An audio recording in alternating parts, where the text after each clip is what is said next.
Hi, my name is Jocelyn Jackson Williams, and I am here to talk about 5 things you need to heal after a life change or a dramatic loss.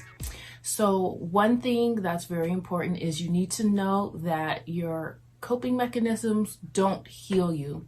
And that's important to know because we all have some sort of coping mechanism, whether it's food, drugs, alcohol, whatever the case may be.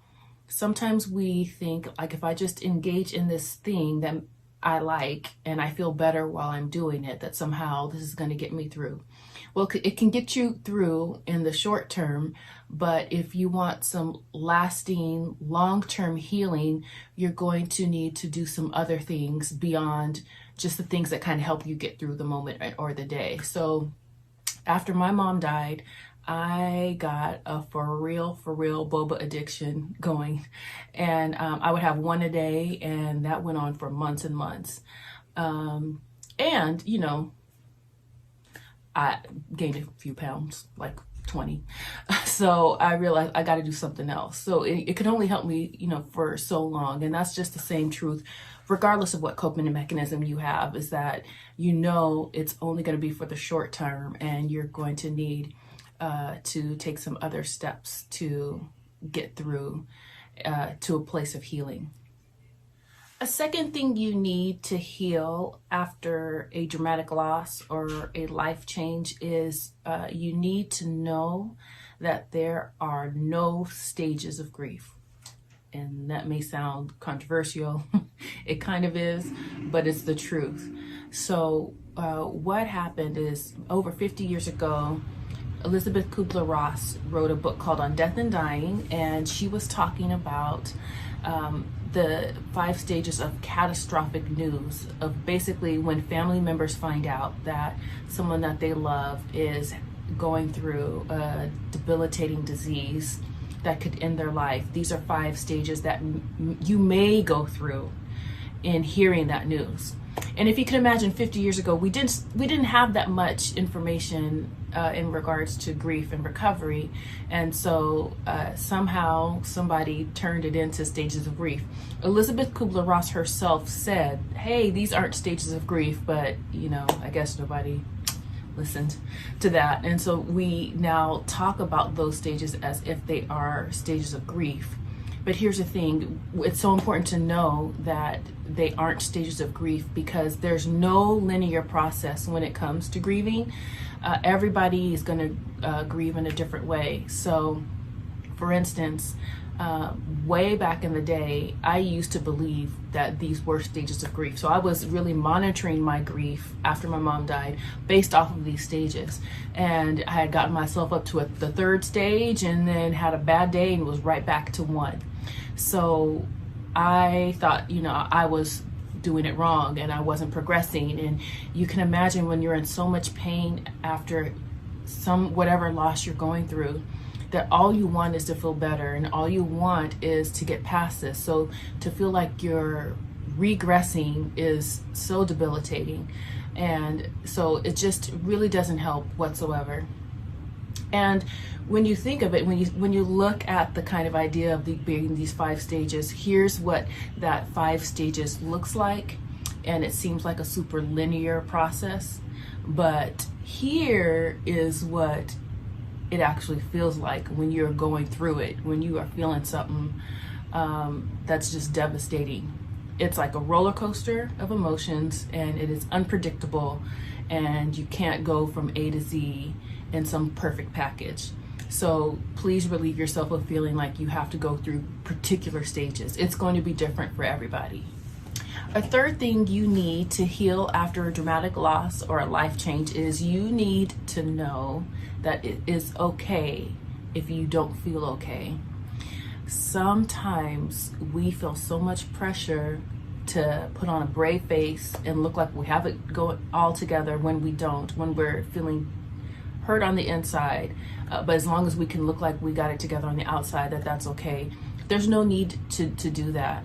When you are in pain, you are in pain. And I know it's hard sometimes to feel like I don't want to be a Debbie Downer. I don't want to make somebody else feel uncomfortable because of how I'm feeling. but the truth of the matter is you are grieving, and that there's a process for that. And it's so hard when people say things like, oh, you're so strong, I can't believe how well you're taking this, or how well you're processing it, which makes it even harder for the person who's going through a hard time, because then it tells them, oh, I do have to look like I have it all together. I feel like crap on the inside, but people are giving me all these compliments for holding it together, so I'll just continue to do so. But that keeps us from processing what we need to emotionally. So you just need to know that it is totally okay to not be in a space where you feel like it is rainbows and sunshine for you when it's not.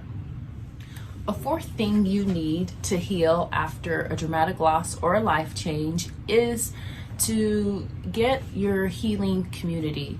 And this is important because we're talking about family and friends here. And there are some family and friends who can be helpful, and there are some family and friends who you may want to avoid. And it's just really important to know in this season of your life just what role each person plays. Sometimes we have friends and family who are passing on things that they were taught that really aren't helpful, but they don't know that it's misinformation. It's just what we've always been told is the truth.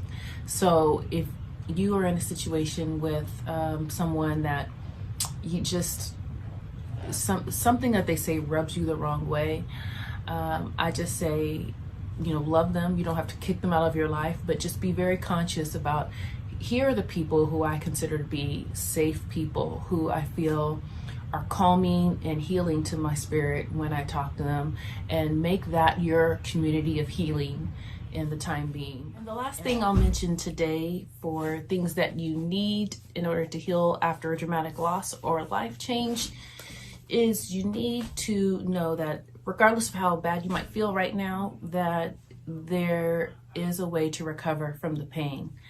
And I know this firsthand from the work that I've done with the grief recovery method. It has really, really changed my life beyond what I had expected. When I first went to take the training, I thought I was going to process just the death of my mother, but I ended up working through other things that were unresolved for me emotionally in my life. I just came from a family where we just didn't talk about our emotions, and so this was really life-changing work for me to address some things that I had just kind of shoved down on the inside.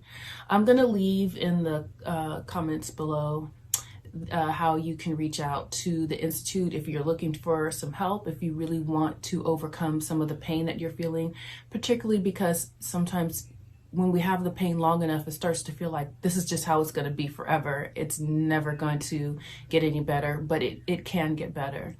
I'm here to say it can, and I really encourage you to reach out to someone in taking some steps towards your recovery. And I just wish you all the best in your recovery journey. I know being in this type of pain and experience and loss is not fun, but there's a way to work through it, and I definitely wish you all the best as you move forward.